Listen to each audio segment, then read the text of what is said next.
Ils ont profité d'une super compétition, d'un Maroc qui a donné son maximum. Et on n'a pas de regret à avoir. Aujourd'hui, on a poussé la machine au maximum, on a rendu les gens heureux. On aurait rêvé, comme j'ai dit en début de compétition, de gagner la Coupe du Monde. Mais en même temps, c'est une étape, je pense, pour nous et pour l'Afrique, pour se rendre compte qu'à chaque fois, chaque étape, il y a encore des paliers encore à passer pour pouvoir un jour postuler à gagner la Coupe du Monde. Mais on est de plus en plus proche. Et le fait de peut-être de prendre la 3e place, ça nous rapprochera encore plus du prochain objectif qui sera de gagner une Coupe du Monde dans le futur pour une équipe africaine ou marocaine. Vous allez me prendre encore pour un fou, mais je pensais vraiment qu'on pouvait gagner la Coupe du Monde après être passé contre le Portugal. Et encore plus avec la physionomie du match contre la France, avec tous nos absents, j'ai encore plus de regrets. Après, la réalité, elle me rattrape. Je me dis que c'est la France, je me dis que c'est comme ça qu'ils gagnent leur match et ils ne les gagnent pas par hasard. Donc à chaque fois, je pense que n'importe quel pays, quand il joue la France, ils pensent qu'ils sont pas loin.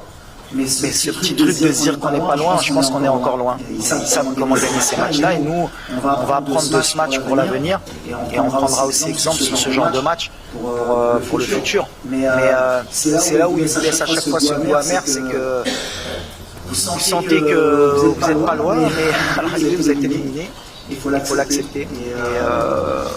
Aujourd'hui, on est déçus parce que l'engouement qu'il y avait derrière cette équipe, même le peuple s'est mis à rêver, tout le monde s'est mis à rêver, et quand vous coupez le rêve de quelqu'un, forcément on est déçus pour notre pays.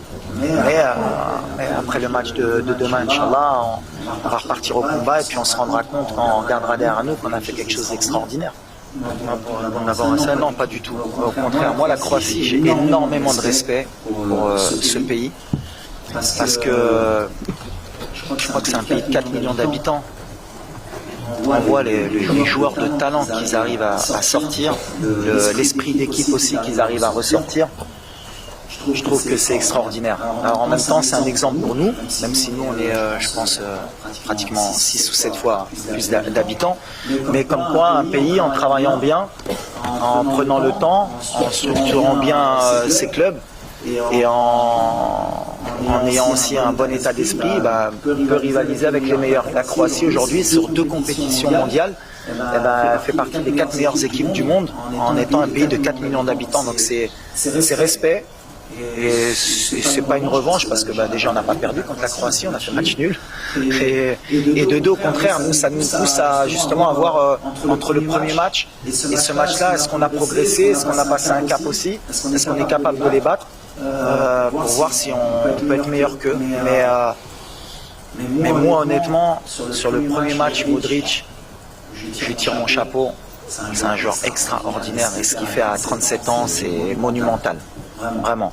Et s'il y avait quelqu'un qui doutait de pourquoi Modric a eu un ballon d'or dans sa carrière, aujourd'hui il n'y a aucun doute, il le mérite et heureusement qu'il l'ait pris dans sa carrière. En tout cas nous non, c'est pas une revanche du tout, on ne prend pas les matchs comme des revanches, on les prend comme des challenges. Aujourd'hui le challenge de battre l'Espagne et le Portugal, c'était de montrer qu'entre 2018 et 2022, le Maroc avait passé un cap. Et aujourd'hui, je pense qu'on a passé un cap. Et pour la prochaine Coupe du Monde, si on a la chance d'être présent et de se qualifier, si on doit rencontrer la France, notre équipe sera de montrer qu'on a passé un cap encore. Et c'est comme ça qu'on évolue. Pour Deschamps, il a montré sur les 10 dernières années en sélection que c'était le meilleur sélectionneur du monde. Donc il n'y a pas de débat. Ensuite, pour Mbappé aussi. Parce que voilà, il a peut-être le meilleur joueur, un des meilleurs joueurs de l'histoire en face de lui. Et si un jour il veut peut-être le détrôner, c'est l'opportunité pour lui, avec 2 Coupes du Monde déjà, il aura mis la barre très très haute. Donc voilà, ça va être un match super intéressant. J'espère qu'il ne sera pas trop fermé et que le meilleur gagne, même si mon cœur forcément penchera plus pour la France puisque j'ai grandi en France. Donc voilà, mais avec beaucoup de respect pour les Argentins, puisque l'entraîneur, c'est un entraîneur avec qui j'ai joué dans ma carrière, donc lui aussi je lui souhaite du bien, et j'espère aussi que pour lui ce sera une belle finale. Donc voilà, le cœur il balance, mais l'objectif c'est de voir un bon match de football, que le meilleur gagne, et on verra qui écrira l'histoire. En tout cas voilà, comme tu as dit, il y a beaucoup de choses qui se jouent, la 3e étoile pour les 2 pays. C'est sûr qu'en termes d'affiche mondiale, c'est une affiche rêvée pour la FIFA, pour le monde du football.